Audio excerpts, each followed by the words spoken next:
Praise the Lord. I greet you very good morning. In the precious name of our Lord and Savior, Jesus Christ, మన ప్రభువును రక్షకుడైన యేసుక్రీస్తు నామంలో మీ అందరికీ శుభాలు తెలియజేస్తున్నాను. ఎలా ఉన్నారు మీరంతా? బాగున్నారా? మీకోసం ఎల్లప్పుడూ ప్రార్థన చేస్తున్నాను.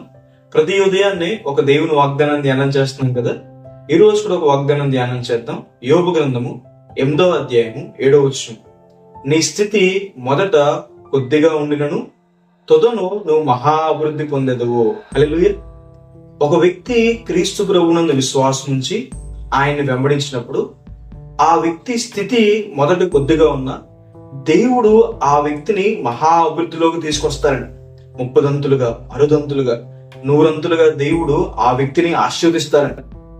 ఇస్సాకు చేసే పనిని దీవించి క్రమక్రమంగా ఆశీర్వదించి 100 అభివృద్ధి పరిచిన దేవుడు గొర్రెల కాపరిగా ఉన్న దావీదుని రాజుగా ఉన్నత స్థితిలో నిలబెట్టిన దేవుడు మనల్ని కూడా మహా అభివృద్ధి పరుస్తారు అని. హల్లెలూయా.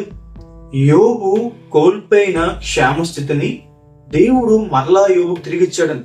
యోబు గారు కోల్పోయిన ఆస్తిని, యోబు గారు కోల్పోయిన సంతానాన్ని, ఆరోగ్యాన్ని దేవుడు మరలా తిరిగిచ్చాడు.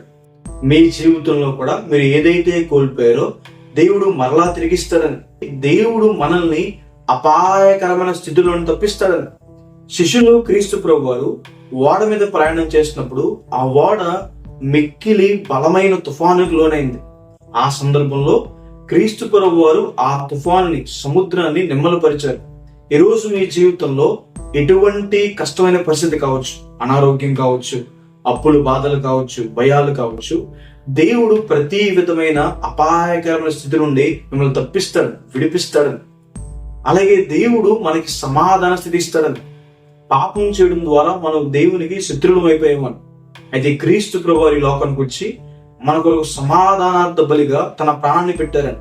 ఎవరైతే క్రీస్తు ప్రభు మీద విశ్వాసం నుంచి తన పాపాలు విడిచిపెడతారో వారికి సమాధానం కలుగుతుందని.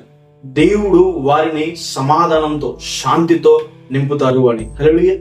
కాబట్టి ఒక వ్యక్తి క్రీస్తు ప్రభు దగ్గరికి వచ్చినప్పుడు ఆ వ్యక్తి స్థితి అభివృద్ధి పొందుతుంది.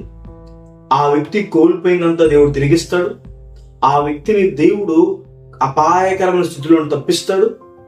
ఆ వ్యక్తికి దేవుడు సమాధాన స్థితి ఇస్తాడు. కాబట్టి దేవుని వాగ్దానం విశ్వసించండి, మీ స్థితిని అంతా కూడా దేవుడు మారుస్తాడు అని. హల్లెలూయా. ప్రార్థన చేసుకుందాం. సర్వశక్తిమంతుడా, జీవం గల దేవైసా, ప్రభువా మీకు వేలాది వందనాలేసా. ఈ రోజు ఈ వాగ్దానం ద్వారా మాతో మాట్లాడినందుకు దేవా, ప్రభువా మీకు వందనాలు. ప్రియులు ఎంతమంది అయితే ఈ వాగ్దానం వీక్షించారో వారి జీవితంలో మేలు చేయండి, మీ సహాయాన్ని సహకారం అందించండి. ప్రభువా యేసయ్యా, అపాయకరమైన స్థితిలో తప్పించండి, ఆరోగ్యం నుండి, అప్పుల బాధ నుండి విడిపించండి. అయ్యా ప్రభువా, వారిని ఆశీర్వదించండి, చేసే పనులు, స్టడీస్ ని, బిజినెసెస్ ని దీవించండి, ఆశ్రయించండి. అయ్యా ప్రభువా యేసయ్యా, మీరు తోడైనండి, కృప చూపించుకున్న దేవా ప్రతి మాలుకుంటాం. యేసయ్యా, శాంతి సమాధానం శాంతిని దయచేయండి, రక్షణ లేని వారి రక్షణ దయచేయండి. మీరే వారి పక్షాలను ఉండమని, వారి ప్రయత్నాలు సఫలం చేయమని యేసు నామమున అడిగి వేడుకుంటున్నాం తండ్రి. ఆమేన్. God bless you. God bless India.